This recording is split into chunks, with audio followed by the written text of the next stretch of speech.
Baby girl, I can't sleep till I'm in your arms next to me. Prison walls done told me I just can't wait to be free. Girl, it was terrible. I didn't memorize it this time because I'm sick and I can't really hear, but that's, I'm sure, what it sounded like. Hey guys, it's Wahima, but just call me Wah. Melanated! Welcome to another recap of Love After Lockup. This is season 2, episode 31 and 32. Dirty laundry and snitches get stitches. All right, you guys, let's just go ahead and jump on into this episode. Are you guys having Love After Lockup fatigue? I'm having Love After Lockup fatigue. This season, these cast of characters are just not as interesting as our old cast of characters. I miss Lizzie and Scott. You know what I'm saying? I don't know who else I missed, but those are the two I missed the most. I actually just went down Lizzie's timeline and Instagram for the first time, and I was like, oh my gosh, she got a new boo. Like, I want to know. He looks young. Where's the throuple? When is WeTV gonna tell us what the secret that Michael had for Megan? Okay. Don't forget to give this video a thumbs up and don't forget to check out my merch below. All right, let's jump into our first couple, and that is Tony and Angela. Girl, Tony is playing Angela for a whole fool, okay? So where we left off is Angela's in the car with her friend Tommy, and they are gone searching for Tony. Then she hits up all of his spots. She goes to his job and she meets with a girl named Amber. And she knows something is up with Tony and Amber because every time Amber calls Tony when he be on the phone with Angela, Tony hangs up to go talk to Amber. So Angela's feeling some kind of way about Amber. So when Angela gets there and she's doing laundry, minding her own business, and Angela comes in there is like, Amber? And Amber's like, yes. Amber and Angela about the same age, okay? She been down, she been up, she in the middle, and she not afraid to punch you in the face. So Angela tries to step to Amber like, I know you been with my man. I know you know where he is. I know you hiding him. And listen, Amber was like, yo, mama, you not ready for this beef, okay? I'm not gonna be responsible for how you end up leaving this place if you put your hands on me, okay? You might be sipping out of the straw. I don't wanna fight you, and I'm gonna get from underneath you, no matter how I need to get from underneath you, you feel me? So you need to go ahead and get back in that car. Someone come and get this girl. She don't know what she about to get into. She don't know what she about to get into. And Angela's like, I can fight her. I'm bigger than her. I'm like, Angela, I'm gonna tell you right now, Amber has been through some things, and she done fought bitches bigger than you. So I'm gonna need you to step back. Amber's like, I don't care if you got this whole camera crew here. I don't know Tony. I only know him from work. He don't work here anymore. I have not seen him. We don't got no relationship. Go on, get your girl and get up out of here. So they leave and they go to another spot that Tony tends to frequent. They get inside there and Angela's acting like she's a sleuth, okay? She is Carmen Sandy Angela, okay? She is looking and picking up all the clues trying to find her man. Her, Blue, and that man with the striped green shirt is looking for Tony. She gonna ask the waitress, have you seen this man? And the waitress like, yes ma'am. And she's like, well, has he been in here? Well, he lives right across the way. He comes in here and flirts with some of the waitresses. He even flirt with me. And I'm just like, damn, Tony be flirting with any and everybody. No shade to sis, but everybody and anybody. So finally her and Tommy give up the fight. They give up the search. They get into the car and Angela gets a text from the federal marshal saying, hey, we got your boy, FYI. They sent her a FYI text. You know, they done booked him, bagged him, sent him to where he needed to go, and then sent her an afterthought FYI text after she done already got beat up in this place and went on question on these people over here. And then her last scene is her very angrily driving in the car with the windows up, going to see Tony, talking about he ain't not finna play me, he's not gonna say all this stuff to me, he's a liar, but I have to talk to him and get to the bottom of this and then decide what I'm gonna do. And I'm like, huh? Angela, you wanna decide what you're gonna do? No, the decision is clear. He left. You're done. It's over. Sakabo. Walk away, sis. But she's like, no, I want to have this conversation with him, see if he's seeing any other girls, seeing if he's on drugs, what happened. And then Tony has some sort of recorded conversation with producers from prison talking about that he loves Angela and he'll do anything for her and he has to prove to her that he's worth it and that now that she's put up with all his stuff that he's gonna come out and do everything for her. And I'm just like, not nary 5 days ago, maybe a week, he told her he didn't want to have sex, they didn't have sex, and that he would rather eat a steak than anything else. So I'm just real confused. Angie, baby, you being taken for a ride. And as much as I'm here for it, you too old for this. This has been too many seasons of seeing you on Love After Lockup and have this situation go nowhere, okay? I don't know when they filmed this, but we first got introduced to Angela in the very beginning. Her tooth is bothering me. Tony don't love her. His face is bothering me. I'm done. Let's just talk about Lacey, Shane, and John and just get this over with. Okay. So, Lacey decides to do the honorable thing and go tell John that she has fallen in love with someone else. And John's whole worst nightmare has come into fruition. He is like, I have been doing nothing but laying here thinking about you, sleeping on cardboard mattresses, worrying about how we're going to get our life going forward and whether or not this baby is mine. And you will come up here and tell me 1 week before I'm supposed to get out of prison that you don't fall in love with somebody else. Well, he better be gone when I get out. And Lacey's like, I do love you. I just don't know what I'm gonna do. I don't know. And so, girl, she gets up and leaves John. It feels like she just like got over it and was like, look, I already told you how I felt and what was going on. Click, hung up the phone, left. John's upset. He's talking to producers, talking about how, you know, this is bad timing, but when he gets out, he's gonna fix it and Lacey's gonna be his, period. And she goes and hangs out with her good Judy, right? They have a drink. And then Lacey starts to cry, and she is trying real hard to get those tears out, girl. I mean, she is like, and it's like one solitary tear because it's so hard for her to choose between Shane and John. It is just so difficult for her. And this decision is weighing heavily on her. She doesn't know what to do, and it's stressing her out. And so I don't understand her makeup though. Like, I just don't. You know why I talk about people's makeup on this show is because they are being filmed. They're not regular people running about their average lives. These are set up, produced moments. And so when I don't see people putting their best foot forward, I just be confused as to what they thought was gonna happen. It just looked like she just put on some black or some dark, I don't know, just, girl, it was worse than my makeup is right now. Let me fix it. All right, so the next scene we have with Lacey is Shane. Shane hops in an Uber. It's raining, girl. He gives her a call on the way, and he's like, listen, I've been thinking about you, and I want to see you. Can I come see you? And she's like, yeah. He's on his way. He gets flowers. He shows up at her door, and she's like, oh, baby, I missed you so much, and I love you, and I just want to give you something, baby. I want to give it to you. Put this down. I don't care about it. And then she goes into the bedroom with him, pushes him down, and jumps on him, girl. I was like, she is starring in her own movie, and it's not Love After Lockup. She said, John is coming home. This is my only opportunity. Let me try to get it in with Shane. And Shane is all for it, okay? Shane has been in jail since he was a teenager. This is the best thing that's happened to him since Lunchables. Okay, so let's move on to Amber and Vince. Amber is very confusing to me because I felt like Amber, she is feeling real awkward about this entire scenario, and it is very difficult for me to be on her side because she is not standing up and saying the things that she needs to say. I don't know if it's the camera crew.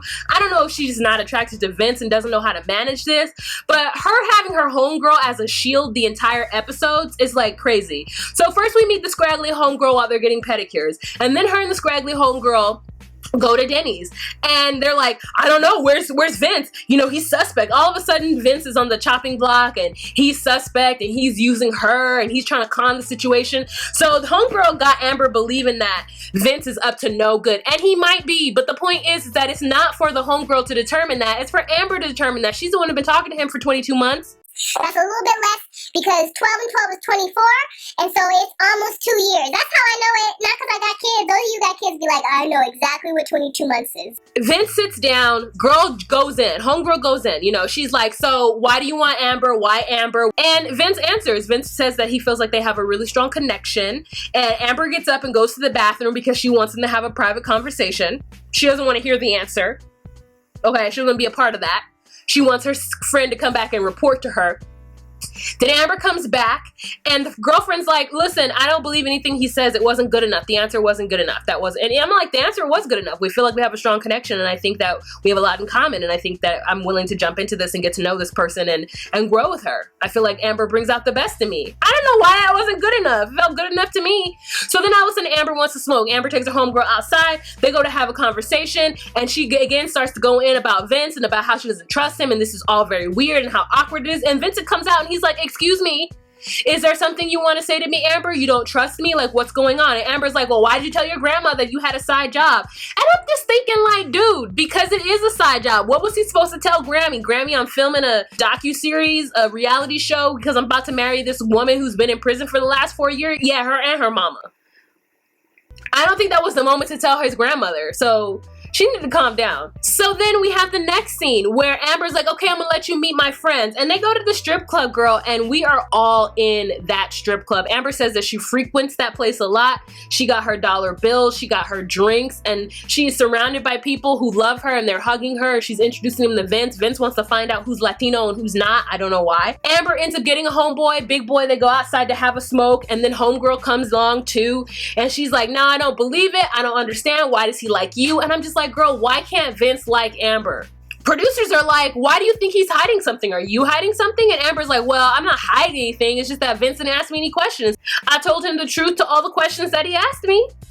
So I'm just like, girl, what is happening? Somebody explain what's going on, because I do not get it. Again, gang up on Vince. Big boy gangs up on Vince outside of the strip club. They're all smoking, and Amber can't handle it. Instead of her stepping up for Vince and being like, yo, this is too much. Y'all are attacking him. I understand it. I asked you to ask the questions, but I'm good at this point. She's just like, let's just go inside. Let's just go inside. Like a teenager. I felt like I was in high school, except for we was in the strip club, which isn't exactly college. I just felt like it was real juvenile.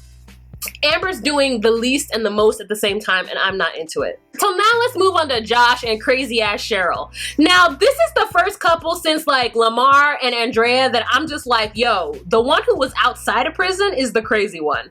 Cause Cheryl is a nut, okay? She is a nutter butter. The girl has emotions that go up and down, and I feel like most of the time she just hangry. Can we get her a Snickers? She is like on 10, and then on 7, and then back to 11, and then on 6, and then on 8. It's all over the place, and both Josh and I are frustrated, and we don't want to deal with it anymore. So Cheryl is excited to meet Josh's nieces because they're going to the zoo, but she does not want to hang out with Josh's mom, but she's gonna have to hang out with Josh's mom. Josh is trying to explain to his nieces what it's like to be in prison, you know, by showing them, I guess, the animals. They start to talk about getting married, and she's like, she wants longhorns, she wants a picket fence, and she wants Josh and more kids. What that sounds like to me is that she wants a ranch. Now, as far as I know, owning a ranch is a big business. So I'm not sure what Cheryl's plans are, but they are not realistic. So she's like, I have to pick up my wedding dress on Wednesday. And Josh is like, I wouldn't have done that. And she's like, why? And he's like, because we're not getting married next week. And she's like, when? And he's like, soon, but not that soon. And she's like, well, how soon?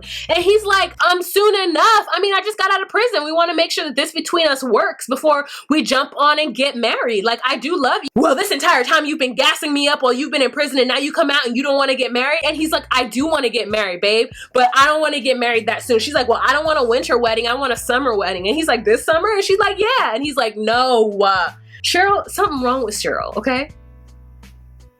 So Josh's mom is also like, Cheryl, he doesn't need to be with Cheryl. He just needs to get his life on track before he starts to get entwined with a woman, especially someone like Cheryl. First of all, I did not accuse Cheryl of sleeping with my man or cheating on Josh. I said that she was trying to get with my man. So let's get it straight. And I'm like, ma'am, it's basically the same thing. I don't know what the difference is. So then their next scene is they go to a hardware store, and he just starts talking about how he tried to rob a bank with that one thing, but because he was breathing, he couldn't see through it, and it was just so unnecessary. So the whole plot of this episode is that they are going to dig up $1,000 that he had buried somewhere. But when the last time he went to the place where it was buried, there was water there, so he couldn't find it.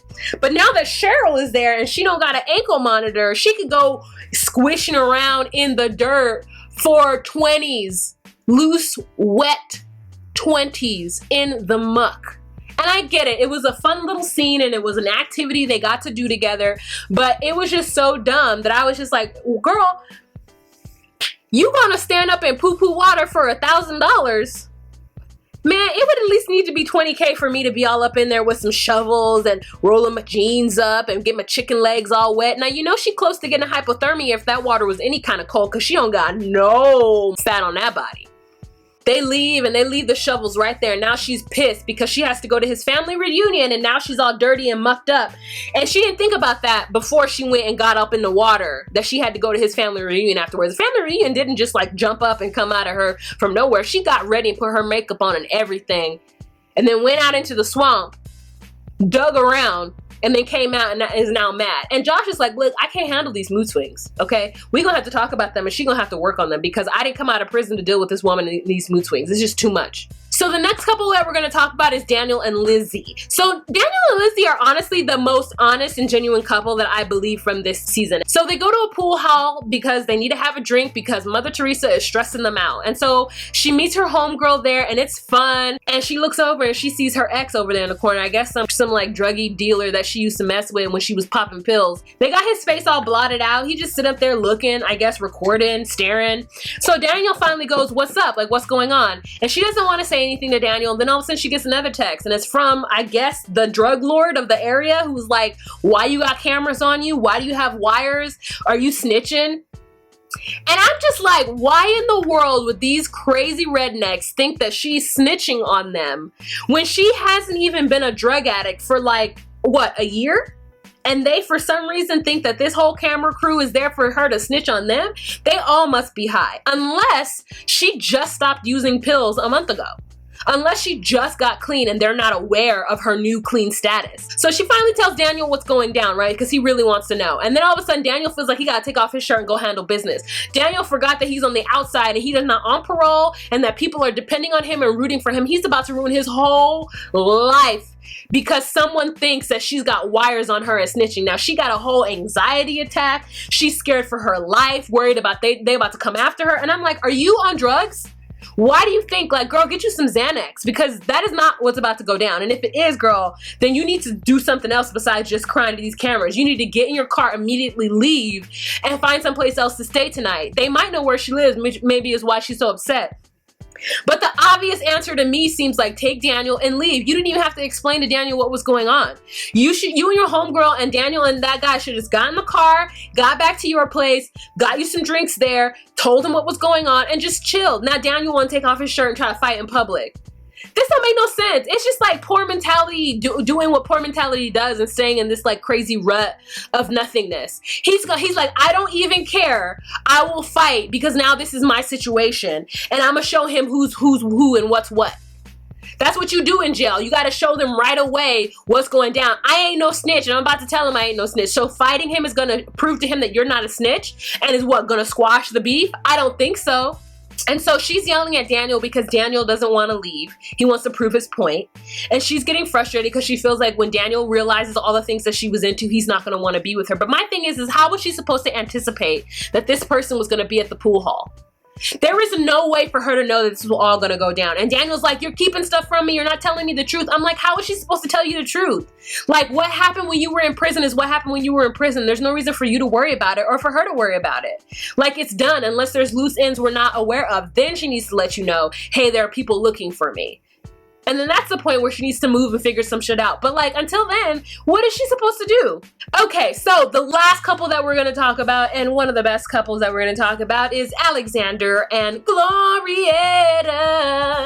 We find out that Alexander is on some like 5-strike law or rule, girl. I do not know, but he can't do anything, okay? He can't have a computer, he can't have a typewriter, he can't have nothing that's gonna help him in this life move forward. Because everything that he did with the forging of the checks and the burglary, they're like, you can't have nothing. You can just write with your hand and a pencil. That's it. You can't even have a pen. You can't have a bank account. You can't be next to nobody with a bank account. You just need to go and live in a bunker and get you some can of beans until you're off parole. Because if you do anything that looks like any kind of technology going towards anything with checks, you are going back to prison for 5 years. 5 years? Girl, Glorietta's living in such la la land, okay? She's like, I have a book of all the things that I want for our wedding. And Alex is like, no, we are not getting married so soon. And she's like, but you said we were gonna get married. And he's like, yeah, we are, but not this soon. So she's got this whole thing that she wants to go out to dinner, but he just wants to lay up and rub on her. She gets this really great niche hotel that is beautiful, okay? And they're in this niche hotel and she's like, you superly overly owe me a wonderful romantic dinner because we're gonna stay in. They kill a whole bottle of tequila. They have sex in a bubbly ass bubble bath and it looks great. Looks great to me. I'm gonna go ahead and call some kind of fraud in because I seen a clip that she put up on Instagram where it looked like somebody had closed the door when they were trying to have sexy time in the bubble bath, and then when the clip went up again, they had edited out the person that was in the bathroom with them. I seen it. Alexander got some secret in his closet. You know, he has a whole ex-girlfriend that he used to do drugs with that he met in high school. And I guess they became Muslim together. Not sure if this is, I don't know, but he's Muslim. Shocked the hell out of me. And he went downstairs after they had their cushy time, and he went and spoke to Juliana, called her on the phone, left a voicemail, told her that he touched down and he would like to see her. So the next morning he gonna tell producers that everything was good with the sex. It was juicy, it was lovely, and it was tight. And I was just like, girl, don't tell my business. Don't be telling my business. The next thing that they're doing together is that they go to see her mother. It's Alex, the Cosby Sweater, and Glorietta. And Mama's like, I'm Christian. Are you Christian? And he's like, no, I'm Muslim. And she's like, I'm not down with that. So what if when you guys get married, she won't convert? What do you think? And he's like, I don't know. I haven't really thought of that. Glorietta is like, I'm grown, Mama. Why are you in my business like this? Why are you doing the 3rd degree on Alex? He's my fiance, by the way. And she's like, whatever, girl. She gonna bring the biggest dog to the park that she can't even have control over. And then she gonna tell Alex, I can't touch you. I have the dogs in my hand. I'm like, dang. Victory Outreach Mama is like going hard. To me, it looks like her mom has been down. I used to gangbang for the streets. Now I gangbang for the Lord. Yeah, you used to be down. Now you got to be down with Jesus. So Victory Outreach Mama asked Alexander what he went into jail for. And he's like, burglary. And she was like, that you committed? And he's like, that I was implicated in. I love it when people come out of prison and start using these big words. They start using all these lawyers' words. I was implicated. They found my fingertips on the premises. It was because it was my homeboy's house and I had been to his house many times. He was like, I was implicated in a robbery. So it makes Glorietta very uncomfortable, and at some point she just grabs Alexander, they get up and leave, and Mom just runs off with the dog. Alright you guys, so that's the end of this episode. Please leave a comment down below. Let's have a kiki and a conversation. Let me know what you guys thought of these last 2 episodes. I'm going to try to get these videos out regularly, but as you can tell, I am under the weather, and I want to thank you guys so much for your patience. Don't forget to give this video a thumbs up, and remember to be you, be true, and find your place. Bye!